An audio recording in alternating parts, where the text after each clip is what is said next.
જે આજે રોમાન્સ કહીએ ને કે રોમેન્ટિક હસબન્ડ, એકદમ રોમેન્ટિક હસબન્ડ છે શ્રીરામ. મતલબ પ્રભુ શ્રી રામને તમે પ્રેમ ન કરો એ પોસિબલ જ નહોતું. કેટલી વખત એમને એવું કીધું છે કે ત્વયા વિના સ્વર્ગમ અપી નાભી છે, તારા વગર મને સ્વર્ગ પણ નથી જોતું, મારા જીવથી પણ પ્રિય તું મારી ભાર્યા છે. એક પ્રસંગ એવો આવે છે જ્યારે લોકો ચિત્રકૂટમાં છે અને ચિત્રકૂટમાં મંદાકિની નદી છે, ખૂબ સુંદર ત્યાં બહી રહી છે, ખૂબ હવા બહુ સરસ ચાલે છે, પુષ્પો છે, બધે સુગંધ ફેલાયેલી છે અને શ્રીરામ અને સીતામાં એવું કહેવાય છે કે તે ક્રીડા છે કરી રહ્યા છે.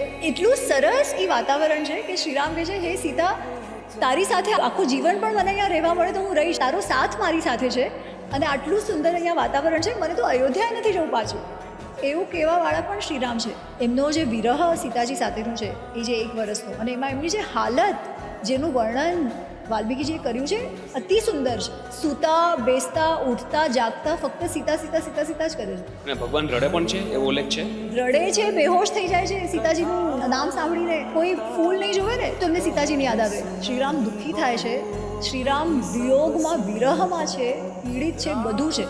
કેમ કે એટલો બધો પ્રેમ છે એમને સીતાજી પ્રત્યે, એટલો બધો પ્રેમ છે, ઠીક છે, તો એ દેખાય છે અને એ કંઈ છુપાવવાનો પ્રયત્ન નથી કરતા. મતલબ ઓલું ગીત છે ને, પંછી નદિયા પવન કે ઝોંકે, એ વાળું કે પ્રિયતમા ત્યાં છે, હું અહીંયા છું, હે પંછી મારો મેસેજ લઈ જા, હે હવા તું એને ટચ કરીને મારી પાસે આવી છે. લિટરલી એવા ટાઈપના એમનું જે મન છે એવું જ છે કે સીતા ક્યાં હશે, કેવી હશે, હવા અહીંયા છે, હવા ત્યાં હશે કે નહીં, બહુ હેરાન. તો પૂરો ટાઈમ એ સીતા સીતા સીતા સીતા જ કરે છે.